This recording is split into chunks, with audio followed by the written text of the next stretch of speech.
کتنے بہن بھائی ہیں آپ؟ ہم 7 بہن بھائی، ایک کی ڈیتھ ہو گئی، اللہ ان کی اللہ پاک مغفرت مغفرت فرمائے آمین. اور بچے کتنے ہیں آپ کے؟ بچے مجھے ہر دفعہ سوچنا پڑتا ہے، ابھی تک پونے 16 ہیں الحمدللہ. اچھا اچھا 2 میرے ربیب بھی ہیں، ربیب یعنی جو جنہوں میں نے کسٹڈی میں ہے، یعنی جو مجھے ملے تھے جہیز میں، ٹھیک ہے. وہ ملا کے پونے 18. اچھا ماشاء اللہ. اور بیگمات تو 3 ہیں، وہ تو سب جانتے ہیں. اکٹھی رکھی ہوئی ہیں الگ الگ؟ نہیں الگ ہے. کبھی اتفاق ہوا اکٹھے نہیں اکٹھا پہلے ہوا ہے 2-3 دفعہ ہوا ہے. اچھا وہ اچھا اتفاق ہے تو بڑا مشکل کام ویسے. جی تو آپ کیسے کر لیتے ہیں یہ کام، یا کیسے کیا ہوا ابھی تک آپ تو؟ یہ جی میں نے آپ کو صحیح بات بتاؤں، بہت ٹینشن میں ٹائم گزارا ہے. اچھا. میں جو لوگوں سے کہتا ہوں 2-2 3-3 شادیاں کرو، جی جی، یہ اس لیے کہتا ہوں یہ خواتین کی ضرورت ہے. رشتوں کی کمی خواتین کے لیے، مردوں کے لیے نہیں ہے. تو اس میں ٹینشن ٹھیک ٹھاک ہے. میں لوگوں سے کہتا ہوں یہ کام آپ جہاد کی نیت سے کریں، مزوں کی نیت سے نہ کریں. ٹھیک ہے. تو میں نے 8-10 سال بہت ٹف ٹائم گزارا. میں تو اس کو ٹف نہیں کہتا، مجھے تو ڈر لگتا ہے، کیونکہ جب ہم لوگوں کے حالات دیکھتے ہیں تو پتہ نہیں کیا کیا مصیبت ہے. لیکن اگر ہم کمپیئر کریں ایک نارمل لوگوں سے جو بڑے ہنسی خوش زندگی گزار رہے ہیں، تو میں نے بہت، کیونکہ مینج کرنے میں اس لحاظ سے مشکلات ہوتی ہیں کہ آپ تھوڑا وہاں زیادہ بیٹھ گئے تو دیکھیں جب ایک ہوتی ہے نا، آپ گھر سے باہر ہیں، اس کو پتہ ہی گھر سے باہر دوستوں میں بیٹھا ہوگا، لیکن وہاں کیوں بیٹھا ہوا ہے، وہ ان کو خیال ہوگا شاید وہاں بیٹھا ہوا ہے. تو آدمی سارا دن وہ ایکسپلینیشن ہی پیش کرتا رہتا ہے، یعنی ایکسپلین ہی کرتا رہتا ہے بیٹھ کے. میں وہاں نہیں بیٹھا تھا، میں وہاں بیٹھا تھا اور میں نے وہاں چائے نہیں پیا. میں نے اب جا کے الحمدللہ حالات کافی سیٹ ہو گئے. انشاءاللہ پھر آپ کی جنت تو آسان ہے، اللہ کرے. زندگی میں اتنی ٹینشن دیکھی ہو تو.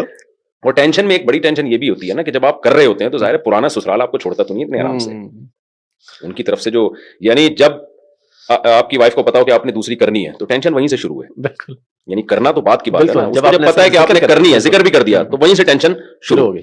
تو پھر آپ کے جب کہیں رشتے کی بات چلتی ہے وہ الگ ٹینشن ہے، شادی ہوتی ہے وہ الگ ٹینشن ہے، پھر اس کے بعد کئی دنوں تک دونوں کو جوڑ کے رکھنا اور ان میں نفرت نہ پیدا ہونے پائے وہ ایک الگ ٹینشن. پھر کیونکہ ہماری سوسائٹی میں اس کا تجربہ تو ہے نہیں کہ بہت لوگوں نے تجربہ کیا، آپ ان کے تجربوں سے فائدہ اٹھا، بہت کم لوگ ہیں. تو میں ایکسپیرینس میرا، یعنی ہمارے خاندان میں بھی اس کا رواج نہیں ہے، تو مجھے لگا تھا میں تجربے کی بھیٹ ہی چڑھ جاؤں گا اس میں، یعنی کیسے مینج کرنا ہے اور کیسے. تو اب میں نے بہت کچھ سیکھ لیا تجربوں سے. اب میں لوگوں سے کہتا ہوں یار 2 کے بعد نا میرے سے آگے مشورہ لے لیا کرو. کچھ غلطیاں بہت بڑی بڑی انسان کر لیتا ہے، اس سے بڑا نقصان ہوتا ہے. آپ کے بھائیوں میں کسی اور نے کی شادی پھر؟ نہیں میرے بھائی تو کہتے ہیں بھائی سوال ہی پیدا نہیں. اچھا آپ اس حوالے سے کافی بات چیت کرتے ہیں، تو آپ یہ کہتے ہیں کہ اجازت اور چیز ہے، حکم اور چیز ہے. تو آپ یہ فرماتے ہیں کہ حکم ہے بلکہ یہ شادیاں کرنے کا. تو اس حوالے سے دیکھیں ایک بات، یہ بہت اچھا سوال کیا، اس کو میں بار بار ایکسپلین کرتا ہوں. دیکھیں تجارت اسلام میں فرض ہے یا سنت ہے؟ سنت ہے. حکم تو نہیں ہے نا، آپ کی مرضی. لیکن سارے تاجر اگر اسٹرائک دے کے بیٹھ جائیں، ہڑتال کر لیں، تو کیا واجب نہیں ہو جائے گی؟ بالکل، کیونکہ پھر قحط کا وہ پڑھنا شروع ہو جائے گا.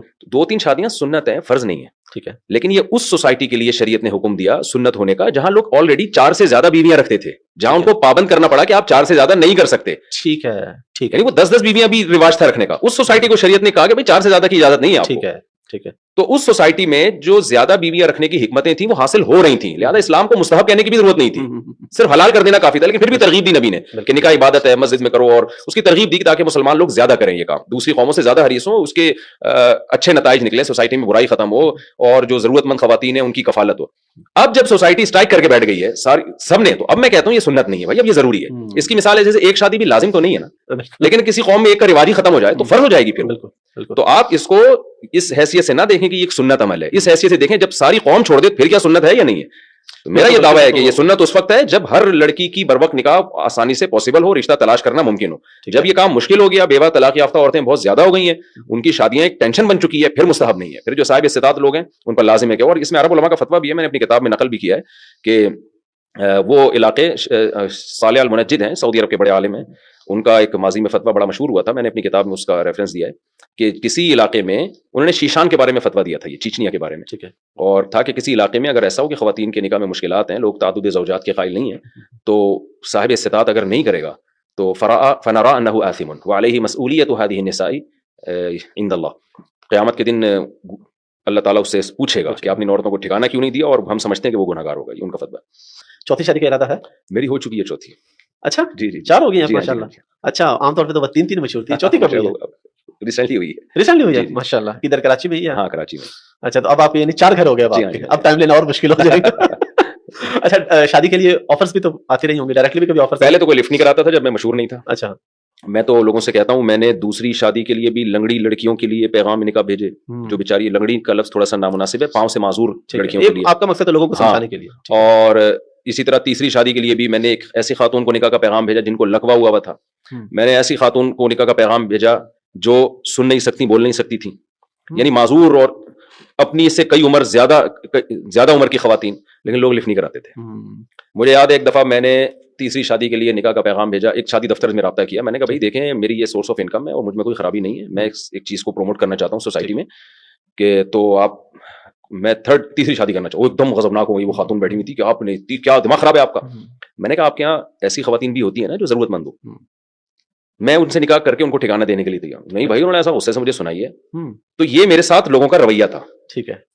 ایسا بھی ہوا ہے کہ جی میں شادی دفتر گیا, مجھے پتا چلا جی وہ لانڈھی میں کورنگی میں ایک بیچاری طلاق یافتہ خاتون ہے اور ان کے والد اتنے سے پریشان ہیں. میں جناب بائک اٹھائی, ہم نے GTO 125 رکھی, اسٹائل ہمارے شروع سے اسی ٹائپ کے ہیں, ٹھیک ہے ماشاءاللہ, شوق اسی طرح کے رہے. پہنچ گئے جی وہاں پہ اور وہاں گئے ہیں تو لفٹ ہی نہیں کرائی, غصہ کیا ان لوگوں نے. تو لوگ مجھے کہتے ہیں نا آج ہمیں تو کوئی رشتہ نہیں دیتا, تو میں کہتا ہوں یار آپ لوگ نے اس طرح اسٹرگل کی نہیں ہے جیسے ہم نے کی ہے. گلگت بھی گئے ہیں ہم, چترال بھی گئے ہیں, KPK بھی گئے ہیں, پنجاب بھی گئے ہیں, کراچی کا بھی کوئی علاقہ نہیں چھوڑا ہوگا میرا خیال ہے.